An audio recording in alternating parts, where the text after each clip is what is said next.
Keyboard പഠിച്ചായിരുന്നെങ്കിൽ പിള്ളേരുടെ മുന്നിലൊക്കെ ഒന്ന് പട്ടി ഷോ കാണിക്കായിരുന്നു. എനിക്ക് പഠിക്കണം കീബോർഡ്. അമ്മ ഞാൻ കീബോർഡ് പഠിക്കാൻ പോയാലോ? കീബോർഡ് അതെന്തുവാ? മറ്റേ ഇങ്ങനെ പിയാനോ ഇല്ലേ, ടിങ് ടിങ് ടിങ്. നിന്നോട് ഞാൻ കൊച്ചുനാളിലേ പറഞ്ഞതല്ലേ വല്ല പിയാനോയോ ഗിത്താറോ ഒക്കെ പഠിക്കാൻ പോവാൻ. അപ്പൊ അവള് മൂലേന്ന് ഇറങ്ങത്തില്ല. എന്നിട്ട് ഇപ്പൊ അവക്ക് അതൊക്കെ പഠിക്കാൻ ആഗ്രഹം വന്നേക്കുന്നു. എനിക്കിപ്പൊ പഠിക്കണം അമ്മേ. ഇപ്പൊ നീ ആദ്യമേ നിനക്ക് പഠിക്കാനുള്ളത് എടുത്തു വെച്ച് പഠിക്ക്. അതെങ്ങനെയെങ്കിലും പാസ്സായി കിട്ടാനാ എന്റെ പ്രാർത്ഥന.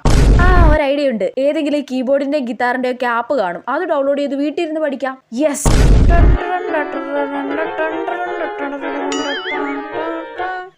ഈ കീബോർഡ് ആപ്പ് കൊള്ളത്തില്ല, ഗിത്താറാ നല്ലത്, അത് ഡൗൺലോഡ് ആക്കാം.